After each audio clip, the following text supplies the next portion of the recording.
नमस्कार, आप देख रहे हैं हम लोग और इस हम लोग में बहुत ही ज़रूरी मुद्दे पर हम बात कर रहे हैं। बात है मिलावट की, जो हमारे आपके सबके सेहत से जुड़ी हुई है। और इसलिए बात कर रहे हैं क्योंकि तिरुपति मंदिर के लड्डू में, प्रसादम में जो मिलावट की बात सामने आई उससे हर कोई नाराज़ है। लड्डू में जानवरों की चर्बी की मिलावट होने के बाद पर एक हंगामा मचा हुआ है और इस पर कई आध्यात्मिक गुरुओं ने भी अपनी नाराजगी जताई है। बल्कि ये भी कहा है, श्री रविशंकर का बयान मैं भी पढ़ रही थी कि दोषियों को कड़ी सजा मिलनी चाहिए और ये लालच की पराकाष्ठा है। तो इससे धार्मिक भावनाएं तो आहत हो ही रही हैं, साथ ही जिस तरह की मिलावट खाने पीने में है उससे सबसे बड़ा नुकसान है हमारी सेहत का। कई बार तो ये भी अब शक होता है कि शाकाहारी का ठप्पा लगाकर जो चीजें बाहर बाजार में मिल रही हैं दरअसल वो शाकाहारी हैं या उसमें भी किसी तरह की मिलावट है। तो इस खास शो में हमारे साथ जुड़े हैं पूरे देश भर से मेहमान, खास करके वो लोग जो इस अडल्टरेशन या मिलावट के मुद्दे पर काम कर रहे हैं, जो इसकी रोकथाम के लिए जिम्मेदार हैं। ऐसे लोग भी हमारे साथ जुड़े हुए हैं। तो ये बहुत ही खास शो है, एपिसोड है हम लोग का। पैन इंडिया यानी पूरे भारत से यहाँ मेहमान है और हमारे साथ स्टूडियो में भी मेहमान है। आपको मिलवा दें सबसे पहले हमारे स्टूडियो के मेहमान से। तो यहाँ हमारे साथ जुड़े हुए हैं JS चड्ढा, जो चेयरमैन हैं cats lab and research institute. हमारे साथ डॉक्टर अंजलि हुडा हैं, जो वरिष्ठ सलाहकार हैं आंतरिक चिकित्सा यानी इंटरनल मेडिसिन। पीयूष सिंह हैं, जो वकील हैं सुप्रीम कोर्ट में। और जूम से हमारे साथ TDP प्रवक्ता जुड़ी हैं ज्योत्सना तिरुनगरी, YSRCP से चुंदुरु सुंदरराम शर्मा, BJP से शिवम त्यागी और हमारे बहुत सारे सहयोगी और तमाम मेहमान यहाँ पर हमारे साथ हैं। ज्योत्सना जी, आप TDP प्रवक्ता हैं, मैं आपसे शुरुआत करना चाहती हूँ। ये प्रसादम को लेकर जो हंगामा मचा और लोगों की धार्मिक भावनाएं आहत हुई कि क्या मिलावटखोरों ने भगवान को भी नहीं छोड़ा, तो इस प्रसाद की पवित्रता को बहाल करने के लिए अब तक क्या किया गया है? जैसे ही ये चीज बाहर आई है, इमीडिएटली वो जो पर्टिकुलर सप्लायर है उसको ब्लैकलिस्ट किया गया है। जितना भी स्टॉक था वो पूरा स्टॉक को सीज किया गया है। उसके बाद मतलब उससे पहले, क्योंकि वो टैंकर 4 टैंकर से, चारों टैंकर से सैंपल लिया गया था, चारों टैंकर के सैंपलों में अडल्ट्रेशन पाया गया था, इसीलिए सबका सब स्टॉक सीज किया हुआ है और वो सप्लायर को ब्लैकलिस्ट किया हुआ है। और दूसरी बात यह है कि मैं आपकी इंट्रोडक्शन भी सुन रही थी, बट एक चीज है यहाँ पे हम लोग सब इसको बहुत मायना देना है, ये है कि जो टेंडर्स रहते हैं तिरुमला तिरुपति में, जो टेंडर्स देते हैं वो टेंडर्स कॉल फॉर करते हैं, वो टेंडर्स हमेशा क्वालिटी बेस्ड टेंडर्स रहना चाहिए। Specially it's not only Tirumala, कहीं पे भी किसी किस्म का हम लोग अगर फूड रिलेटेड प्रोडक्ट्स की बात कर रहे हैं तो आई बिलीव एंड बहुत सारे लोग ये बिलीव करते हैं कि कॉस्ट बेस्ड टेंडर्स नहीं, क्वालिटी बेस्ड टेंडर्स होना चाहिए। क्योंकि इस पर्टिकुलर मामले में घी में श्रेष्ठ श्रेष्ठ घी हमें इस्तेमाल करना तो था। यहाँ पर हो क्या रहा था? क्वालिटी बेस्ड टेंडर नहीं, कॉस्ट बेस्ड टेंडर था। Yes, yes, it was a cost-based e-tender that they called for. That particular tender was not quality-based. आप कैसे इंश्योर करेंगे, आप कैसे सुनिश्चित करेंगे कि क्वालिटी बेस्ड टेंडर हो? क्या ट्रांसपेरेंसी होगी इसके मंदिर प्रशासन से जुड़े हुए जो लोग हैं? Absolutely, हमें I'll tell you one thing, ma'am. क्या होता है कि TTD is an independent body by itself. तो मतलब थोड़ा बहुत गवर्नमेंट का उसके ऊपर रहता, मगर it's an independent body by itself. तो उसके बारे में मेरे ख्याल से जो आगे का बोर्ड रहेगा, अभी आने वाला बोर्ड जो रहेगा, वो बिल्कुल बिल्कुल वो बोर्ड ये रेजोल्यूशंस लाना है कि जो भी आगे के टेंडर्स होंगे वो सब क्वालिटी बेस्ड टेंडर्स रहने चाहिए। ठीक है, शिवम त्यागी हमारे साथ है, BJP प्रवक्ता। ये जो समस्या है, अब इसमें क्या सुधार होने चाहिए कि जो भक्त हैं उनकी भावनाएं आहत ना हो? किसको पता, अब तो लोगों को शक होगा कि भाई ये जो प्रसाद हम ले रहे हैं जिस भावना के साथ, वो सही भी है या नहीं है। तो किस तरह से दिखा जाएगा, सुनिश्चित किया जाएगा? क्या सुझाव है आपके? देश के जो स्वास्थ्य मंत्री हैं आदरणीय जगत प्रकाश नड्डा जी, उन्होंने आंध्रा के मुख्यमंत्री से तो बात की ही है और इस बात को भी इंश्योर किया है कि हम इसकी जांच जो है FSSAI से कराएंगे और उसके बाद चीजों को इंश्योर करेंगे कि वहां पर जो भी कोई इस चीज में लिप्त पाया गया उसको बख्शा ना जाए। लेकिन इस तरह की चीजें जो है ये धार्मिक भावनाओं को आहत करने वाली हैं और मैं मानता हूं कहीं ना कहीं हर किसी का धर्म पर जो अटूट विश्वास होता है उसको एक चोट पहुंचाने वाली ये जो है स्थिति बनी है। मैं मानता हूं कि इस पर सबसे इम्पोर्टेंट तो ये है कि राजनीति ना की जाए। ऐसा क्योंकि जिस तरह की आस्था है लोगों की तिरुपति मंदिर में, और जब सामने आया कि वहां के प्रसाद में एनिमल फैट, जानवरों की चर्बी पाई जा रही है, तो बहुत सारे लोगों की भावनाएं बहुत ज़्यादा आहत हुई।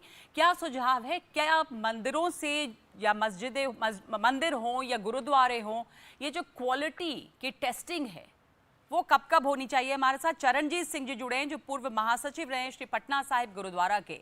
गुरुद्वारे में लंगर हो बढ़ता है, गुरुद्वारे में प्रसाद इतने ज़्यादा लोग खाते हैं, कैसे इसकी क्वालिटी को और इसकी प्योरिटी को, इसकी पवित्रता को सुनिश्चित करते रहे हैं आप लोग? चरणजीत सिंह जी। और आपको अपने विचार देने के लिए बहुत बहुत धन्यवाद।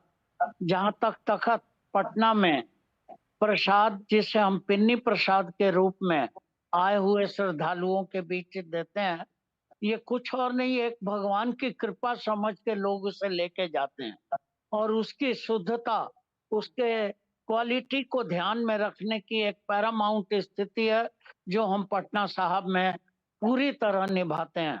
पटना साहब में हमारे इंग्रेडिएंट सिर्फ 3 होते हैं, वो होता है आटा, घी और चीनी।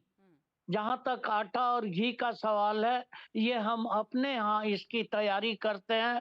घी जरूर हम बाहर से मंगाते हैं और इससे पहले हम लोग जो सरकारी मिल्क डेयरी है हमारी सुधा, हम वहां से इसका परचेज किया करते थे और टोटल ये जो घी था वो कंपनी जहां मैन्युफैक्चर होता है वहां से हमारे गुरुद्वारे में इसकी सप्लाई होती थी और इसकी क्वालिटी को हम मेंटेन करते थे। तो इस क्वालिटी की टेस्टिंग के लिए क्या किया जाता है? हमारे साथ किशोर कुणाल भी जुड़े हैं, जो ट्रस्टी राम मंदिर अयोध्या के। हाँ। और किशोर कुणाल जी, आपसे जानना चाहती हूँ कि क्या किया जाता है? अब कॉस्ट की बात भी आ जाती है, क्वालिटी की बात भी आती है, आपने कैसे इंश्योर किया है इस चीज को? जब तिरुपति मंदिर का मामला सामने आया तो कितना शॉकिंग था आपके लिए ये? बहुत दुखद बात तो थी। हम लोग देश का जो सबसे स्वादिष्ट और शुद्ध प्रामाणिक घी है, नंदिनी घी, कर्नाटक मिल्क फेडरेशन का, वो घी लेते रहे शुरू से। बीच में उन लोगों ने दाम बढ़ाया था, उसके बाद तिरुपति वालों ने उनसे लेना बंद कर दिया था, लेकिन हम लोगों ने बातचीत की थी और उन्होंने दाम घटाया। और कर्नाटक से जो घी आता है नंदिनी घी, उसकी सबसे बड़ी विशेषता है कि वो लोग टेस्ट करा करके भेजते हैं, सर्टिफिकेट के साथ भेजते हैं। उनके हर कंटेनर के ऊपर मुहर लगी रहती है, इसलिए उसकी शुद्धता प्रामाणिक होती तो है। पटना में इसके जो किशोर कुणाल जी, पटना में लोगों को बता दें, दर्शकों के इसके लिए आप भी जानकारी देंगे कि पटना में एक बहुत बड़ा सेंटर है जहां से सबसे ज्यादा शायद इन तिरुपति लड्डुओं की बिक्री होती है तिरुपति के बाद, तो वहां पे भी ये प्रसाद मिलते हैं। तो आप उसकी बात कर रहे हैं कि वहां पर इस प्रसाद की शुद्धता के लिए क्या किया जाता है? जी एकदम जी, घी लेते हैं उनसे, फिर लड्डू बनता है, उसको हम लोग दिल्ली के लेबोरेटरी में भेजते हैं हर 3 महीने पर। लेबोरेटरी का नाम मैं भूल रहा हूँ, लेकिन प्रामाणिक लेबोरेटरी है।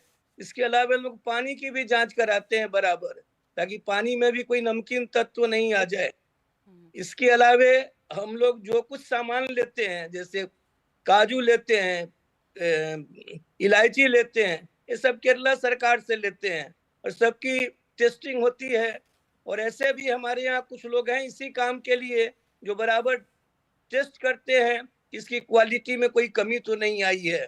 तिरुपति का लड्डू भी दशकों से बहुत लोकप्रिय था, स्वादिष्ट था, लेकिन जब से उन लोगों ने ये नंदिनी घी को छोड़ दिया है, तब से उनके यहाँ समस्या हुई है।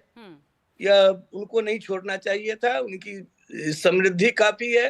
हम लोग तो छोटे मंदिर है, लेकिन हाँ, तिरुपति के बाद सबसे अधिक तिरुपति ब्रांड लड्डू बनता है, तो हमारे यहाँ बनता है 125 कारीगर। वाईएसआर के जो प्रवक्ता हैं, अगर हमारे साथ जुड़े तो उनसे पूछेंगे ये कि नंदिनी घी के साथ भी क्या समस्या हुई थी और क्वालिटी इंश्योर करने की जहां तक बात है, गुणवत्ता। जयेश चड्डा हमारे साथ यहाँ पे हैं, जो चेयरमैन है cats lab and research limited.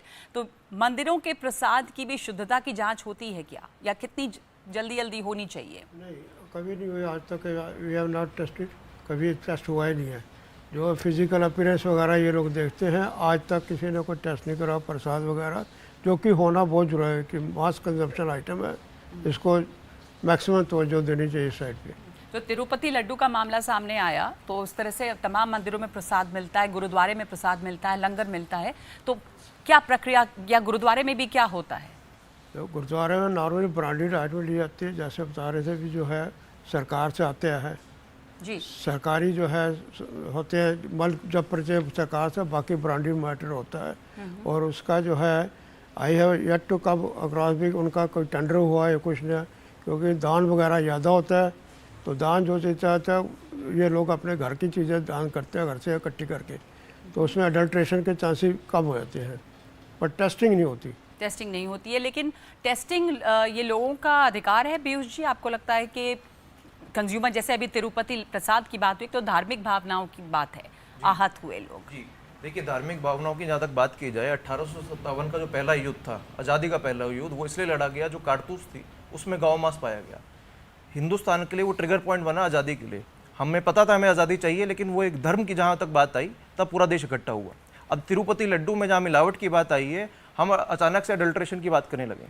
इसी आंध्र प्रदेश में 19 अगस्त को 4 अनाथ बच्चे मर गए थे जो अपना इडली और सांभर खा के, मिलावटी इडली और सांभर खा के। और उसी अनाथ आश्रम के अंदर 20 से ज़्यादा बच्चे अभी भी एडमिटेड हैं अस्पताल के अंदर।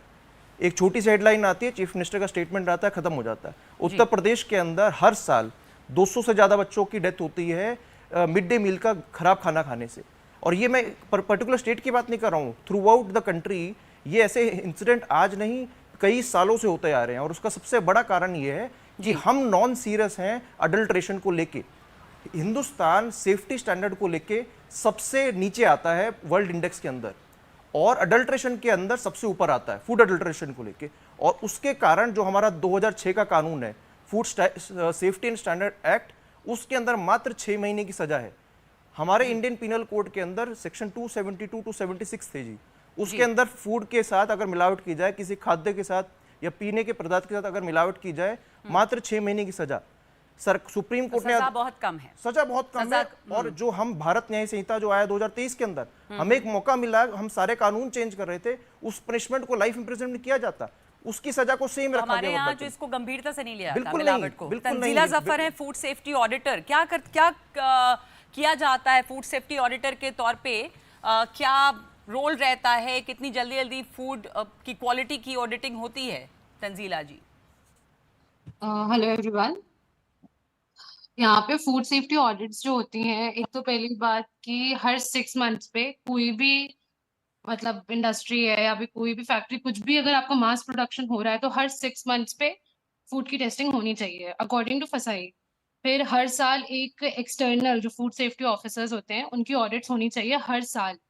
और जो इंटरनल ऑडिट्स होते हैं वो हर 3 महीने या 1 महीने पे ऑडिटिंग आपकी होती रहनी चाहिए। तो उससे जो भी क्वालिटी है आपकी वो इंश्योर रहती है कि हाँ ठीक है, आपका अडल्ट्रेशन का पता चलता रहता है, जो भी आपके केमिकल डेरिवेशंस आ रहे हैं उसमें उसका पता चलता रहता है। तो होता क्या टेस्टिंग का है? पूरा जैसे कानून के मुताबिक ये होना चाहिए, लेकिन आपने क्या देखा, होता क्या है?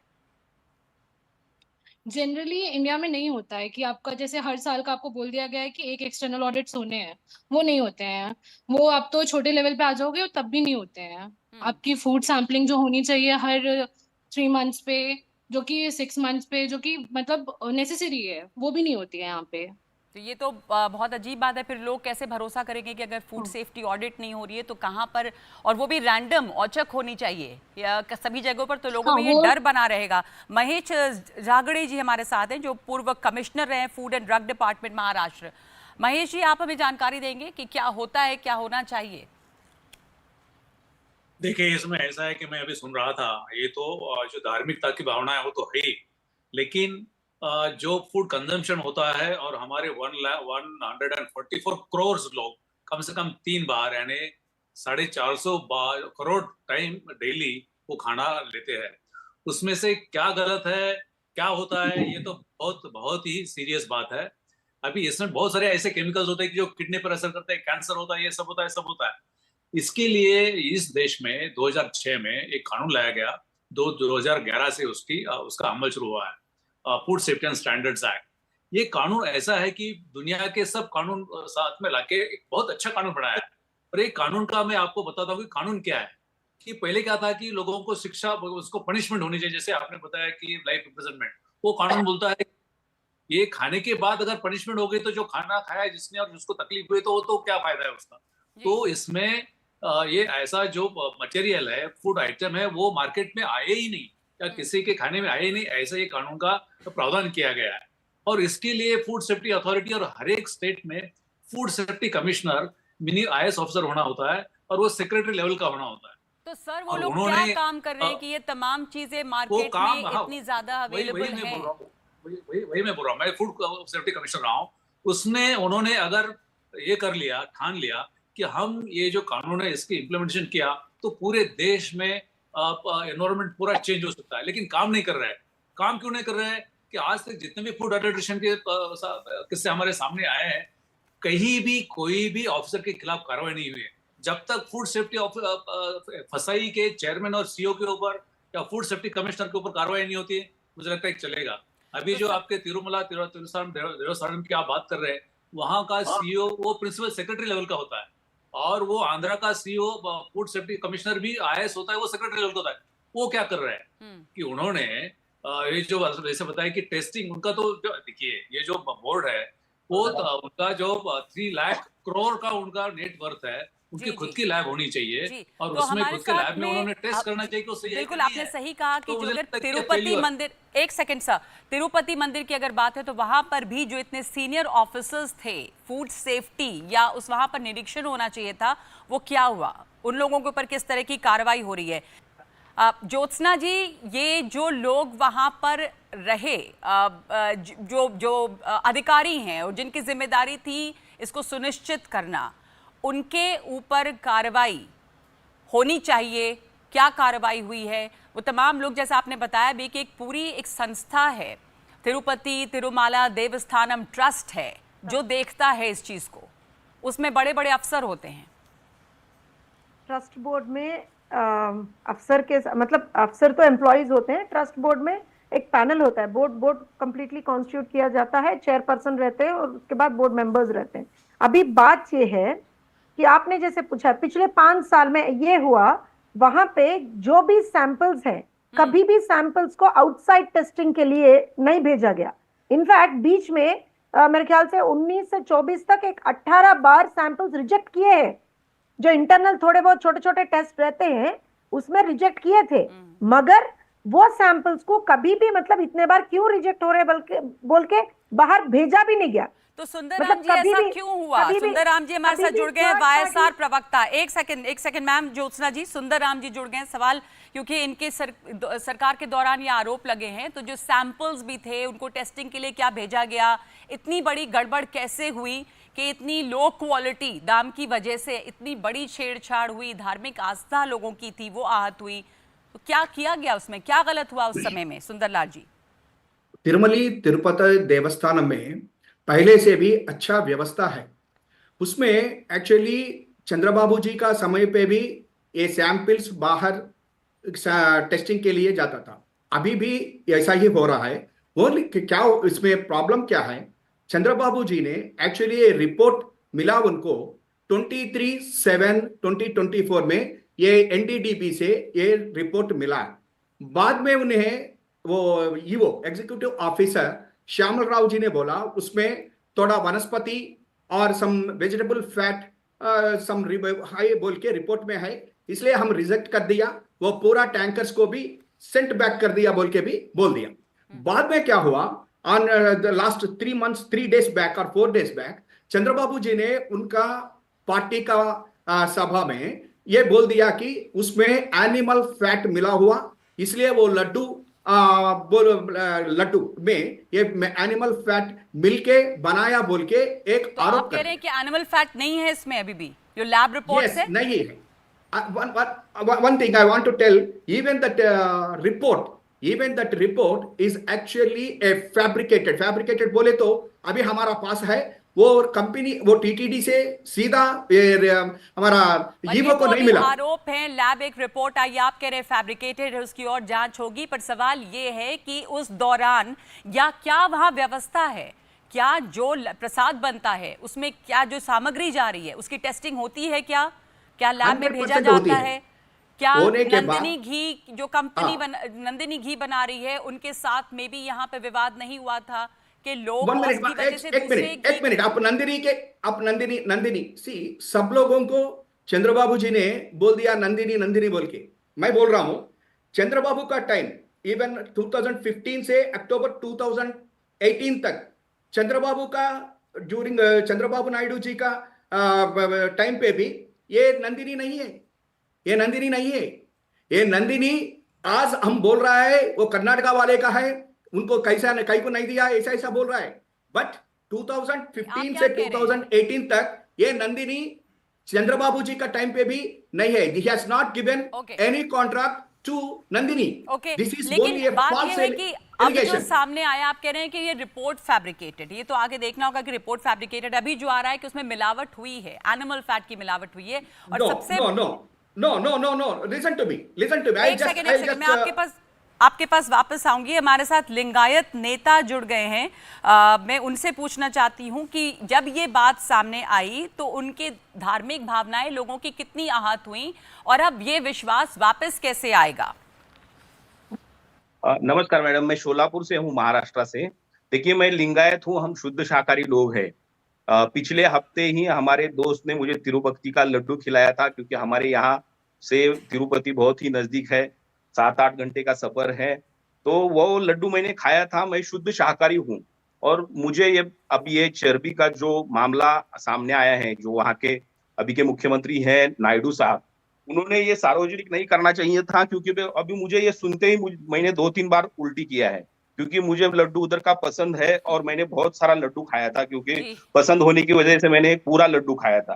तो मेरी तो अभी शरीर की शुद्धता नष्ट हो गई है, क्योंकि अगर एफएसएसआई फसाई, अगर महेश झगड़े साहब जो हमारे वापस लाने के लिए क्या किया जाए? इस लोगों का विश्वास टूटा तो जरूर है, क्या किया जाए फिर इसके लिए? तो क्या है, सरकार ने इसकी कड़ी जांच करनी चाहिए, फसाई से जांच करनी चाहिए, और वहां की तुरंत जो वहां के ट्रस्टी है, चेयरमैन है, उनको सस्पेंड करना चाहिए। उनका काम है कि हमारी संस्था में क्या चल रहा है क्या नहीं, ये देखना उनकी जिम्मेदारी है। हमारे जैसे बस 4-5 साल में 2-3 बार तिरुपति जाते हैं, तो हमने अभी तक कितने लड्डू खाए होंगे और हमारे शरीर की शुद्धता कितनी बार नष्ट की होगी।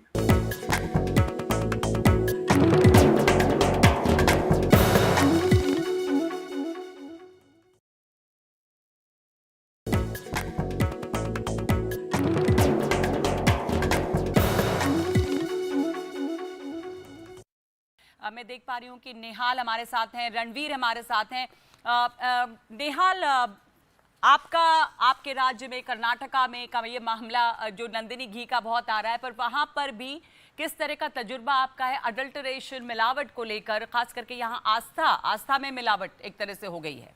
नेहाल, जैसे ही देखिए तिरुपति का मामला सामने आया है, उसके बाद कर्नाटक सरकार ने फौरन एक आदेश जारी किया और ये कहा कि कर्नाटक के मजूरी डिपार्टमेंट यानी धार्मिक मामलों का जो मंत्रालय है, उसके तहत जितने भी 35,000 मंदिर आते हैं, वहाँ जो प्रसाद मिलेगा उसमें सिर्फ और सिर्फ अब नंदिनी घी का ही इस्तेमाल किया जाएगा, दूसरे किसी भी तरह के घी का इस्तेमाल नहीं किया जा सकता। साथ ही साथ उसकी जो दूसरी सामग्री है उसके अंदर भी मिलावट न हो, ये सुनिश्चित करना मंदिर प्रशासन का काम है। लेकिन सिर्फ मामला यहाँ पर तिरुपति लड्डू और लड्डू में ही मिलावट से जुड़ा हुआ नहीं, धार्मिक आस्था के साथ खिलवाड़ हुआ है, इसमें कहीं कोई दो राय नहीं है जो रिपोर्ट से जैसा लगता है। लेकिन साथ ही साथ यहाँ हाल में कई लोग पकड़े गए थे दक्षिण और उत्तर कर्नाटक में, जहाँ चॉकलेट में नशीली चीजें मिला करके बेचा जा रहा था, ऊंचे दामों पर बेचा जा रहा था और स्कूल के बच्चे उसे खा रहे थे। एक साहब जो यहाँ पर डिस्कशन में शामिल थे, उन्होंने जो कहा जिस तरह से कि एक जो सिस्टम होना चाहिए जिसमें कड़ी कार्रवाई होनी चाहिए, और अगर कानून है तो भी उसको पूरी तरह से इम्प्लीमेंट नहीं किया जा रहा है, तो ये मैकेनिज्म बहुत जरूरी है। आप देखिए अजीनोमोटो को लेकर के, चाहे बच्चों के लिए खाद्य सामग्री हो या बड़ों की हो, सब में अजीनोमोटो मिलता है, उसको लेकर कई तरह की बातें कही जाती हैं। तो आखिर कहीं ना कहीं इसकी रोकथाम होनी चाहिए, क्योंकि इससे कई तरह की समस्याएं होती है और कई बार यह समस्या इतनी बढ़ जाती है फूड एडल्ट्रेशन की वजह से, और फिर उस पर काबू पाना मुश्किल हो जाता है। रणवीर, देखिए, अगर बात करें उत्तर प्रदेश की, तो यूपी वो राज्य है जहां पर विश्वनाथ जी का मंदिर है, जहां भगवान राम का मंदिर अयोध्या में है, कृष्ण जी का मंदिर है, माँ विंध्यवासिनी का मंदिर है, और हर जिले में एक ना एक कोई प्राचीन मंदिर है। धर्म का केंद्र है, प्रयागराज है। ऐसे में जो तिरुपति का विवाद शुरू हुआ, उसके बाद से प्रशासन ने जांच शुरू की है, चाहे वो बनारस में काशी विश्वनाथ मंदिर की बात हो या कहीं भी किसी भी मंदिर के बाद, कहीं ना कहीं प्रशासन की जो सक्रियता है वो दिखाई दी है, क्योंकि अब तक जो फूड से जुड़े जो अधिकारी थे वो आमतौर पे आराम की की मुद्रा में रहा करते थे, लेकिन इस घटना के बाद जिस तरह का विवाद हुआ है उसके बाद थोड़ी सक्रियता जरूर बढ़ी है। एक और करने वाली बात यह है कि यूपी में जितने भी बड़े मंदिर हैं, चाहे विश्वनाथ जी, भगवान राम का मंदिर हो, कृष्ण जी का मंदिर हो, विंध्यवासिनी मंदिर हो, जितने भी मंदिर हैं, इन सब मंदिरों में जो मंदिर समिति की तरफ से प्रसाद होता है वो लेने वालों की संख्या बेहद सीमित होती है, जबकि मंदिरों के बाहर जो निजी दुकानें हैं उन दुकानों से कोई बेसन का लड्डू खरीदता है, कोई इलायची दाना खरीदता है, कोई लैया खरीदता है। तो अलग अलग किस्म के अलग अलग प्रसाद हैं और उन प्रसादों को निजी दुकानदार मंदिरों के बाहर बहुत बड़ी संख्या में होते हैं, वो बेचा करते हैं। ऐसे में इन दुकानदारों पर भी एक सख्ती की शुरुआत प्रशासन की तरफ से की जा रही है और जाहिर है मुख्यमंत्री योगी आदित्यनाथ हैं, धर्म से जुड़े हुए हैं, तो वो सख्ती जरूर दिखाएंगे। सही बात है। ब्रजभूषण जी हमारे साथ हैं जो ट्रस्टी हैं विश्वनाथ मंदिर ट्रस्ट के, तो किस तरह की सख्ती की अब जरूरत महसूस होती है? और जो प्रसाद मंदिर के अंदर मिलता है लेकिन बाहर में भी प्रसाद के नाम पे सामग्री मिलती है, तो उसकी जो शुद्धता है उसको कैसे, और ये जो तिरुपति वाली घटना है उसके बाद से क्या आप लोगों को चिंता है? जी, ये बहुत ही दुखद बात है। जब से तिरुपति बालाजी के प्रसाद में चर्बी की बात आई है, मत्स्य के तेल की बात आई है, तो निश्चित रूप से जितने भी सनातन धर्मावलंबी हैं आहत हैं। और अभी एक हमारे मित्र कह रहे थे चंद्रबाबू नायडू जी को सार्वजनिक नहीं करना चाहिए, ये तो होने से बहुत बड़ा लाभ हुआ देश को, नहीं तो किन किन मंदिरों में कहाँ कहाँ क्या चल रहा था ये पता नहीं चलता। और आपको बता दूं, जब से जानकारी मिली है काशी विश्वनाथ मंदिर न्यास ने तुरंत पूरी जांच की, हमारे अधिकारी अलर्ट रहते हैं। और ऐसे भी देखिए उत्तर प्रदेश की स्थिति बिल्कुल अलग है। रणवीर जी अभी बता रहे थे, हमारे मुख्यमंत्री जी अत्यंत धार्मिक है और निरंतर मंदिर मठ और गुरुकुल की चिंता करते रहते हैं। और हम लोगों के यहाँ यद्यपि न्यास का जो हेल्प डेस्क है या जो भी वहां पेड़ा प्रसाद मिलता है, प्रायः उसको यहाँ के मुख्य कार्यपालक अधिकारी, कमिश्नर या जो भी ट्रस्टी है उसको देखते रहते हैं। लेकिन एक बात मैं जरूर जांच कहूंगा, होती है जिससे प्रसाद बनता है मंदिर के अंदर, उसकी जांच होती है क्या गुणवत्ता की? जी जी, लेकिन एक समस्या वहां है, कई लोग बाहर से दूध लेके आते हैं, घी लेके आते हैं, भगवान को चढ़ाते हैं। अब ये जरूरत है इस घटना के बाद से कि हर बड़े मंदिर को जांच का उपकरण स्वयं रखना चाहिए और घी किसी एक केंद्र से, दूध किसी एक केंद्र से, प्रसाद किसी एक केंद्र से लेना चाहिए और समय पर नियमित उसकी जांच होनी चाहिए कि वो सही है या नहीं। बिल्कुल है, ये मंदिर प्रशासन यदि नहीं करेगा तो इसका कोई दूसरा समाधान नहीं दिख रहा है। ठीक है, ये हमारे साथ हमारे सहयोगी और जुड़े हुए हैं। पल्लव को देख रही हूँ मैं, किशोर रावत है हमारे साथ। पल्लव, आप अपने यहाँ की स्थिति बताइएगा, किस तरह के अब इस घटना के बाद, तिरुपति के बाद खास करके जो बड़े मंदिर हैं वहां पर क्या लोग सावधानी बरत रहे हैं और क्या सोच विचार हो रहा है? देखिए नगमा, जो दिल्ली में है, राजधानी दिल्ली है और यहाँ पे तमाम बड़े मंदिर हैं, चाहे वो कनॉट प्लेस का हनुमान मंदिर हो, चाहे झंडेवाला मंदिर हो या कालका मंदिर हो, तमाम यहाँ मंदिर है। लेकिन यहाँ पे ये है कि यहाँ पे प्रसाद मिलता नहीं है, लोग बाहर से खरीद कर ही प्रसाद को ले जाते हैं, वो अंदर वहाँ पे चढ़ाते हैं। यहाँ पे जो सबसे बड़ी चीज है कि जब से ये मामला सामने आया है वहां पर जो है एहतियातन कदम उठाए गए हैं, लोग बहुत सतर्क हो गए हैं और वहां पर भी अब जो है जांच की प्रक्रिया को तेज करने की कोई जो है एक शुरुआत कर दी गई है। क्योंकि आपको पता होगा हाल ही में दिल्ली की जो मुख्यमंत्री का जो पोस्ट है उसका हस्तांतरण हुआ है और नई मुख्यमंत्री यहाँ पे बनी है। तो जब उनके संज्ञान में मामला सामने आया है तो वहां पे सरकार के जो लोग हैं उन्होंने भी कहा है कि ये मामला बहुत गंभीर है, जो मामला आंध्र प्रदेश से आया है। तो अब यहाँ पे भी जो तमाम मंदिर है जहाँ पे जो बाहर प्रसाद मिल रहे हैं उनकी जो है जांच कराने की शुरुआत की जाएगी। एक अहम चीज नगमा इसमें ये है कि जो बाहर मंदिर है वहाँ बेसन का लड्डू मिलता है या इलायची दाना मिलता है और वहाँ पे जो है खासकर खोए की मिठाइयाँ मिलती हैं। दिल्ली एनसीआर में जो सबसे बड़ी दिक्कत है, आप चाहे कोई त्योहार हो, चाहे दिवाली, दशहरा, रक्षाबंधन, जब भी त्योहार आते हैं तो यहाँ पे सबसे बड़ी जो दिक्कत है वो है मिलावट के लेकर है। जो दूध के प्रोडक्ट्स हैं, जो डेयरी के प्रोडक्ट्स हैं, जो पनीर है, जो दही है, जो खोआ है, वहां पे कई बार ऐसा देखा गया है कि वहां पे मिलावटी चीजें आई हैं जो पकड़ी गई हैं। 2023 की मैं आपको डेटा की बात बताऊं कि एक FSI ने जो है एक रैंकिंग निकाली थी 260 जिलों की, ये 2023 का डेटा है। उस डेटा के मुताबिक दिल्ली जो है उस टॉप 10 में कहीं पर भी स्थान नहीं बना पाया था। मतलब वो रैंकिंग जो है तमाम पैरामीटर्स को लेकर निकाली गई थी और ये वहां बताया गया था कि इतने शुद्ध चीज यहाँ पे जो है खाने को नहीं मिल रहे हैं। अभी कुछ दिन पहले ही मई में जो है दिल्ली की जो पुलिस क्राइम ब्रांच है उसने कई जगह से जो मसाले यहाँ बनते हैं उसमें ये आप पकड़े हैं कि 2 फैक्ट्री मालिकों को पकड़ा है जहाँ पर मैं आपको एक मिनट रोकना चाहूंगी, हमारे पास और बहुत सारे मेहमान हमारे साथ जुड़े हैं अपने अपने अनुभव को साझा करने के लिए। बलबीर गिरी जी महाराज हैं, महंत हैं हनुमान मंदिर प्रयागराज। बलबीर गिरी जी, रमा जी अपना हाथ, जी रमा जी आप क्या शेयर करना चाहेंगी, बताइए। मैं इतना ही बोल रही हूँ कि अब तक हमारी जो बहस है वो सारी की सारी फूड अडल्ट्रेशन को लेकर है। क्या हम प्रसाद को लेकर कुछ बात करें, क्योंकि प्रसाद होता क्या है इस पर भी कोई बात नहीं हो रही है। हर किसी को लगता है कि हमको प्रसाद के बारे में पता है। दो तरह के आगम होते हैं जिससे वैष्णव परंपराएं चलती है, जिसमें एक होता है वैखानस आगम और दूसरा होता है पांचरात्र। इनके अनुसार ही, इसी नियमों के अनुसार ही प्रसाद चलता है। अब ये प्रसाद हो गया है, इसमें आपने मिलावट कर दी। जो भक्त है हमारे जैसे जो भक्त है, उन्होंने क्या प्रायश्चित्त करना चाहिए, किस तरह से इस अपराध का परिमार्जन हो। और सिर्फ क्या इतना ही चाहते हैं नहीं, आप, ये इतना बड़ा अपराध है। मैंने बार बार ये बात कही है कि लोगों की धार्मिक आस्था का सवाल है, और साथ साथ नहीं, लेकिन food adulteration is not the only issue. Secondly ma'am एक मिनट, आपको मैंने कहा कि food adulteration is not the issue. We started with कि धार्मिक भावनाओं लोगों की आहत हुई है। मैं ये पूछ रही हूँ कि मिलावटखोरों ने धर्म को भी नहीं छोड़ा है, तो ऐसे लोगों के लिए क्या सजा होनी चाहिए?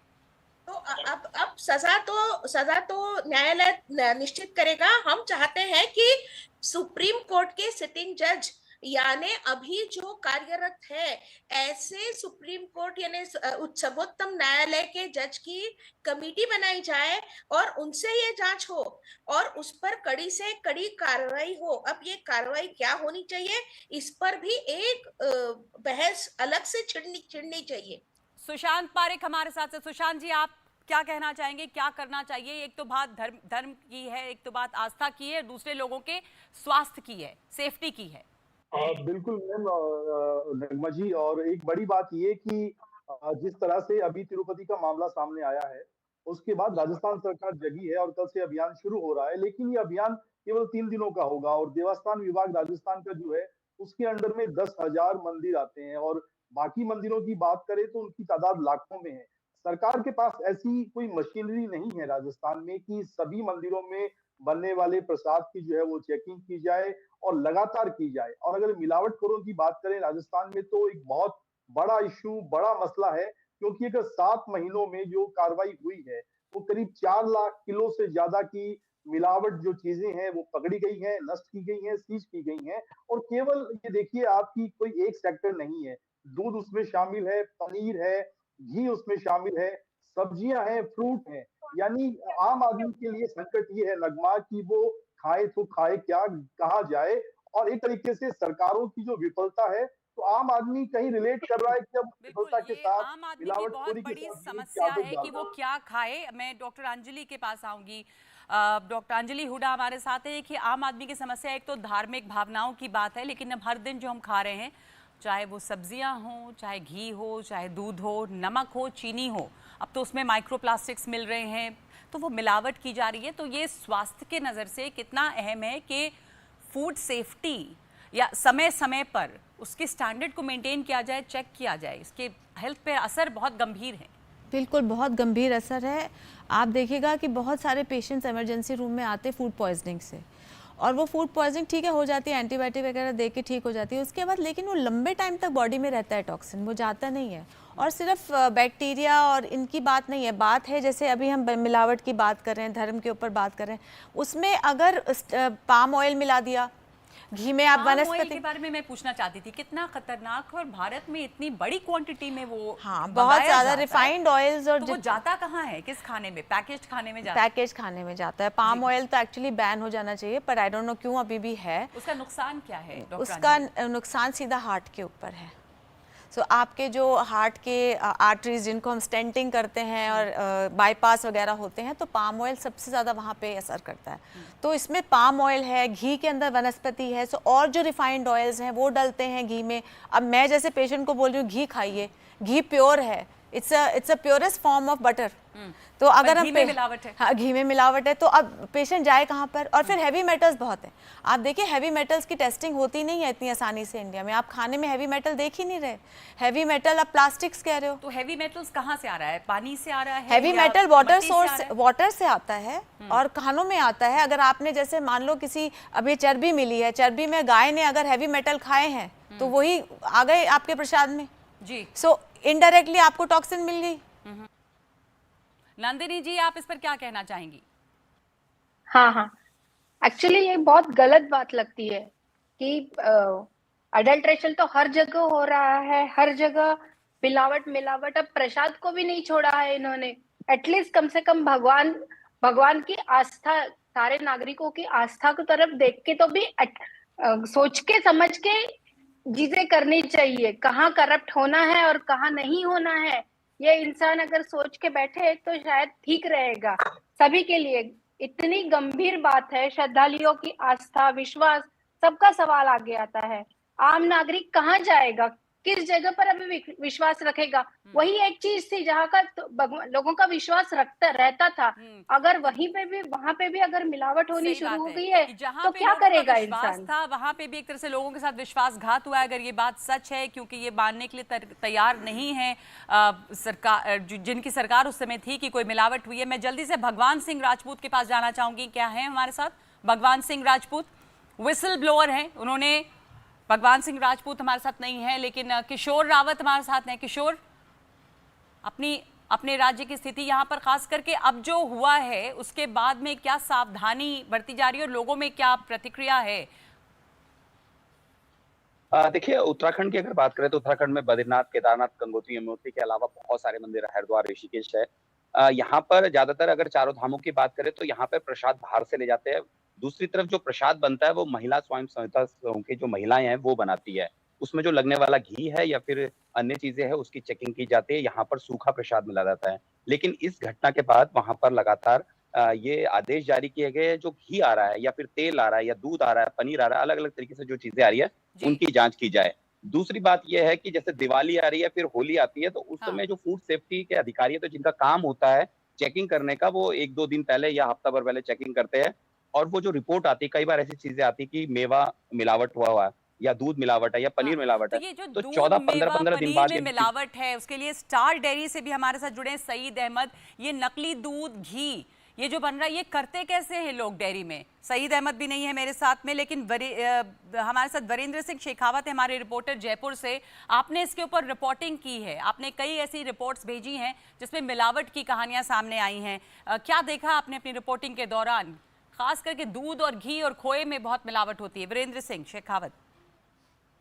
बिल्कुल, देखिए आपको बताना चाहूंगा कि जिस तरीके से जब हम रिपोर्टिंग के दौरान किसी फैक्ट्री के अंदर जाते हैं तो वहाँ पे सबसे ज्यादा अगर हमें पाम ऑयल मिलता है। इसके अलावा आप देखेंगे कि जो चूना होता है, क्योंकि जो दूध होता है, जो रो दूध होता है, उसको 100 डिग्री तक गर्म किया जाता है, फिर उसका क्रीम निकाल लिया जाता है। लेकिन उसकी फेट बरकरार रखने के लिए आप देखेंगे कि जो उसके अंदर चूना और पाम ऑयल मिलाया जाता है। इसके अलावा जो मिल्क पाउडर होता है वो मिलाया जाता है। और उसके बाद और उसकी सबसे बड़ी बात ये है कि उससे क्या है कि उसकी फेट बढ़ जाती है। और जो पनीर होता है, उसको पनीर को फाड़ने के लिए, मतलब जो दूध होता है उसको दूध को फाड़ने के लिए इसमें एक केमिकल यूज किया जाता है। तो जो केमिकल यूज किया जाता है और जो पाम ऑयल और जो चूने का मिश्रण होता है, सबसे ज्यादा अगर अपनी बॉडी में असर पड़ता है वो हार्ट के ऊपर पड़ता है। और उसके वजह से आप देखते होंगे कि आए दिन लोग हैं हार्ट अटैक के शिकार हो रहे हैं। और इसके अंदर आपने देखा होगा, मैं जयपुर की अगर बात करूं तो जयपुर के अंदर हर दिन 25,000 किलो के करीब है जो पनीर है उसकी खपत होती है। लेकिन मात्र 1,000 केजी क्योंकि जो फूड डिपार्टमेंट के जो मानक होते हैं उनके मानकों के अनुरूप होता है।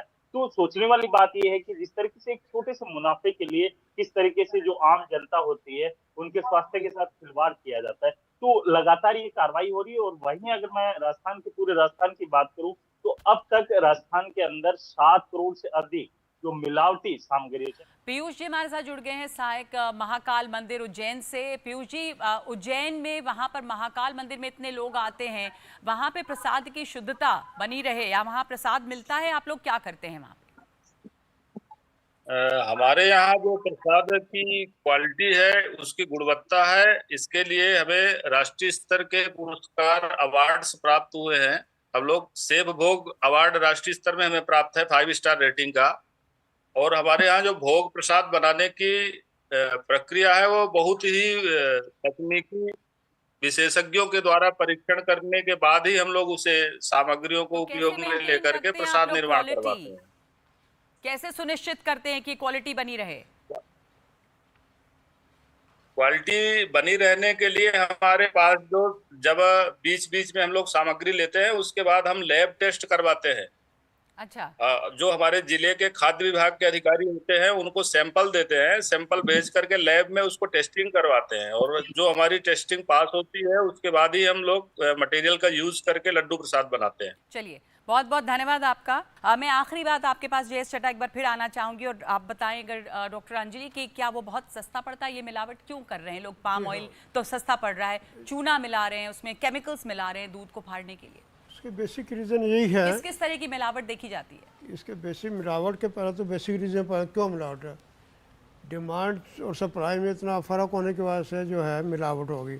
अगर गोइंग थ्रू द रिकॉर्ड पता चला भी। मैं आपसे जानना चाहूंगी, आपने टेस्टिंग के दौरान देखा होगा क्या चीज़ें इस्तेमाल की जा रही हैं जो बहुत नुकसानदेह है सेहत के लिए, जो मिलावट के लिए इस्तेमाल हो रही है? दूध में, घी में? पाम ऑयल है वो तो बहुत सबसे ख़राब चीज़ है जो पाम ऑयल मिलाया जाता है, आम मिलाया जाता है। उसके अलावा हाइड्रोजनेटेड वेजिटेबल ऑयल वगैरह मिलाए थे क्योंकि उनकी सिमिलरिटी सेम होती है। दूध में क्या मिलाते हैं? दूध में तो जो है उसे चूना वगैरह मिला के उसे चूना जो मिला है देते हैं। करते हैं, और SLS मिलाया जाता है, सोडियम लॉरेल सल्फेट, ताकि जो lauryl sulphate, sodium lauryl sulphate, इससे क्या नुकसान हो सकता है डॉक्टर अंजलि हेल्थ पे? शैम्पू में जो होता है। हम तो कहते हैं शैम्पू में भी सोडियम लॉरेल सल्फेट हम नहीं अलाउ करते, तो उसको विदाउट सल्फेट शैम्पू, तो वो हम दूध में मिला रहे हैं। I can't believe. इसका मतलब कि दूध पीना बेइंतहा खतरनाक है, वो झाग के लिए दूध में मिलाया जा रहा है। झाग के लिए और मे बी डेंसिटी के लिए, क्योंकि जितना थिकर होगा उतना बेटर कंजम्पशन। ऐसे में बहुत ही ज्यादा फ्रीक्वेंटली इन खाद्य पदार्थों की टेस्टिंग की जरूरत है पीयूष जी।